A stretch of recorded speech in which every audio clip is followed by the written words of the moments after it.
안녕하세요. 우리의 예절과 선조로부터 물려받은 전통을 알아보는 천국의 니캉네캉입니다. 오늘은 우리가 보통 이름을 말할 때 이름 뒤에 붙이는 자자의 올바른 의미와 올바르게 사용하는 경우에 대해서 한번 알아보도록 하겠습니다.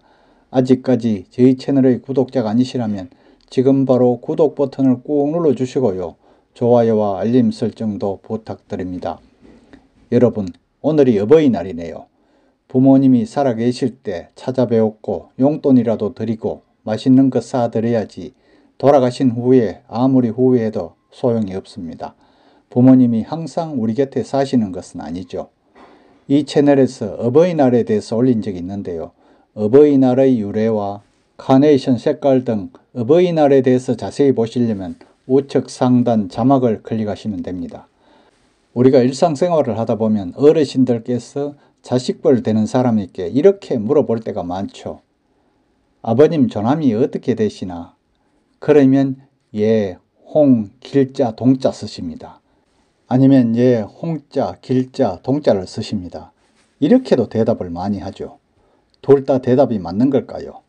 정답은 조금 뒤에 말씀드릴게요. 그런데 가끔 업무상 전화를 해서 상대방의 이름을 물어보았을 때 자기 이름을 대답하는 방법이 정말 각양각색이랍니다. 상대방이 성함이 어떻게 되시죠? 하면 그냥 홍길동입니다. 이런 사람도 있고요. 홍자, 길자, 동자입니다. 이렇게 하는 사람도 있답니다. 젊은 사람들도 이런 대답을 많이 하게 되죠. 정말 이러면 안 된답니다. 그냥 홍, 길자, 동자라고 성 뒤에 자자를 붙이는 경우라도 최악이랍니다. 젊은 사람이 자기 이름을 이렇게 말하면 안 된답니다. 그런데 저런 분들은 옆에서 누가 알려주지 않으면 계속 그렇게 대답을 합니다. 심지어 결혼도 안 한 젊은 사람들도 그렇게 대답하는데 대놓고 잘못되었다고 알려드릴 수도 없고 참 그렇죠. 예로부터 한자 문화권에서는 사람의 이름을 직접 부르는 것이 예의에 어긋난다고 여겨왔답니다. 이런 인식으로 인해 왕이나 집안 조상의 이름에 쓰인 글자를 사용하지 않는 피휘라는 관습이 생겨났다고 합니다. 말이 나온 김에 피휘라는 의미가 무엇일까요? 피휘는 휘로 쓰인 글자를 사용하지 않는 관습이라 이런 의미랍니다. 다시 말해서 휘를 피하는 것이죠. 때에 따라서는 글자뿐 아니라 음이 비슷한 글자를 모두 피하기도 하는데요. 이 관습은 고대 중국에서 비롯하여 한국이나 일본 등 주변의 한자 문화권에 전파되었고요. 오랫동안 행해졌답니다. 왜냐하면 휘는 원래 군주의 이름을 일컫는 말이니까요. 그래서 우리가 충문을 쓸 때 보면 휘일부림할 때 휘자는 다른 글자보다 높여서 쓰라고 하죠. 그래서 이름 대신에 자나 호와 같은 별명을 붙여서 부르는 풍습, 그러니까 실명경피속이라 하죠. 이런 경우나 조상의 이름을 언급할 때 홍길동이라 하지 않고 홍, 길자, 동자라고 조심하여 부르는 것도 이와 같은 맥락으로 볼 수 있답니다. 거기에다가 일부 낱말도 쓰지 않은 예가 있고요. 이름에 군주를 모욕하는 뜻을 넣지 않았는데 이러한 경우도 피위로 보기도 한답니다. 이렇기 때문에 옛날 사람들은 성년이 되면 자나 호의 별칭을 지어서 이름 대신 불렀던 것도 이런 인식의 영향이라고 할 수 있죠. 이런 관계로 부친이나 우더른의 함자를 입에 담는 것을 꺼려한 것은 당연하겠죠. 지금도 우더른의 성함을 말할 때는 이름 뒤에 글자 자자를 붙여 말하는 것이 기본 예절이라고 여기는 것도 바로 이 때문이랍니다. 하지만 이외로 이 자자를 잘못 쓰이는 경우가 많다고 합니다. 이름 뒤에는 자자를 붙인다는 것만 알고 어디에 붙여야 하는지 모르는 이들이 생각보다 많기 때문이죠. 어른의 함자를 높인답시고 성과 이름 석자 뒤에 모두 자자를 붙이는 경우가 많은데요. 이는 잘못이랍니다. 우어른의 이름을 말할 때는 자자는 성을 뺀 이름 뒤에만 붙이는 것이 바로 올바른 방법이랍니다. 앞에서도 말했듯이 예를 들어 아버지의 성함이 홍길동이라면 홍, 길자, 동자 이렇게 해야지 홍자, 길자, 동자라고 하는 것은 잘못된 것이랍니다. 성은 개인에게 주어진 이름과 달리 혈족 모두가 쓰는 공통의 것으로 여겨지므로 자자를 붙이지 않는다고 합니다. 국립국어원 표준언어예절에는 부모님의 친구나 부모님의 직장 동료 등 부모님을 아는 사람에게 부모님에 기대어 자신을 소개할 때는 저희 아버지 또는 어머니가 성을 말하고 무슨 자, 무슨 자를 쓰십니다. 또 저희 아버지, 어머니 성함이 성을 말하고 무슨 자, 무슨 자이십니다. 이렇게 말하는 것이 표준이라고 소개되어 있다. 이렇게 적혀 있답니다. 그렇다면 이 자자에 대해 좀 더 자세히 한번 알아볼까요? 이 자는 이름 대신 부르는 호칭을 말하죠. 글자라는 뜻도 있지만 여기서는 호칭으로 부르는 자에 대한 얘기를 하려고 합니다.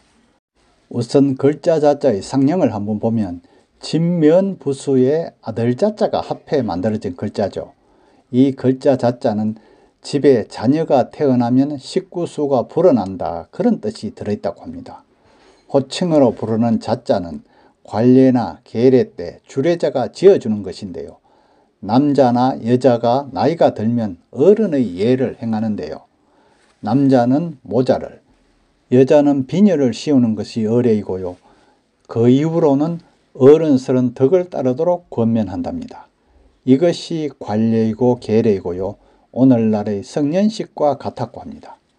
옛적에는 이름을 높이는 사상이 있어서 남의 이름을 함부로 부르는 것은 대단한 결례였다고 합니다.